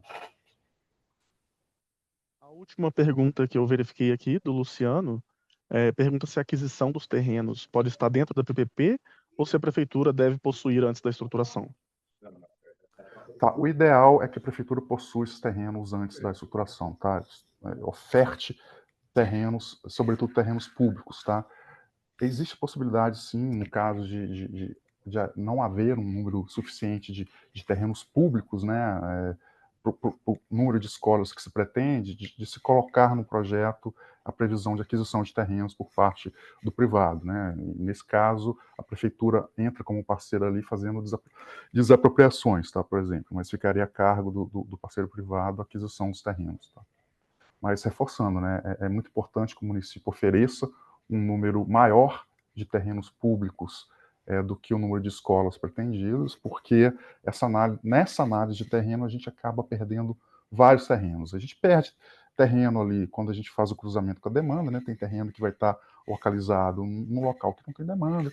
A gente acha terrenos, a gente às vezes recebe terreno, por exemplo, que está numa área industrial, né? Que não tem vizinhança, né? Ninguém morando ali perto. A gente recebe terrenos pequenos, às vezes, né? Que não cabe aquela escola projetada. A gente recebe terrenos cuja inclinação do terreno é muito elevada, então tem riscos ali envolvidos na construção e a gente acaba descartando o terreno. E a gente perde terrenos também na análise jurídica, né? Assim, pode ter algum problema ali no registro do terreno. Então, é uma análise complexa que a gente acaba perdendo um número significativo de terrenos. Um exemplo, só para dar mais uma vez o exemplo de Caxias do Sul, que é o mais recente, eram a princípio 35 escolas, né, até 35 escolas previstas no contrato. A gente pode fazer um número inferior, né, a gente coloca um contrato de até X escolas. Caxias eram até 35 escolas e o município de partida nos ofereceu para análise 110 terrenos, né. A gente teve dificuldade de chegar nos 31, tá? A gente perdeu muito terreno por motivos diversos, como esses que eu expliquei aqui, e aí a gente chegou a 31 fazendo o casamento ali da oferta com a demanda, tá? Obrigado, Rangel. Não sei se o PBH ou o PPI querem acrescentar mais algum ponto relativo aos terrenos. Não? Bom, então, dessa forma, eu acho que a gente cumpriu o nosso objetivo aqui plenamente. Theo, Oi. desculpa, antes de encerrar, eu não queria falar de terreno, mas eu coloquei no chat o link para o grupo de WhatsApp dos diálogos PPI com estados e municípios, para aqueles que tenham interesse de entrar no grupo para receber as informações, essas que a gente falou, tanto de chamamentos, quanto de discussões com o BNDES, com nossas demais fábricas e as capacitações, tá? Eu tentei, Letícia, que é a nossa assessora de comunicação, ela pediu que avisasse vocês que a próxima edição vai ser a 21ª, deixa eu ver se eu consigo ler aqui, vai ser no dia 21 de agosto, às 9 da manhã. Quem entrar aí por aquele chat que eu coloquei, vai acessar o grupo e vai ter o link por lá, tá bom? Então, queria agradecer aí a atenção de todos. Bom, eu também queria agradecer muito ao BNDES, ao PPI, a BH, a PBH Ativos, por compor aqui nosso webinário. Eu acho que foi um sucesso aí, tivemos quase 200 pessoas assistindo aí no pico. Enfim, muito obrigado, a gente está à disposição. Vamos enviar os e-mails para todos os presentes. Em caso de dúvidas, podem comunicar com a gente, com a FNP, também com o BNDES, com o PPI. Obrigado e um bom dia a todos.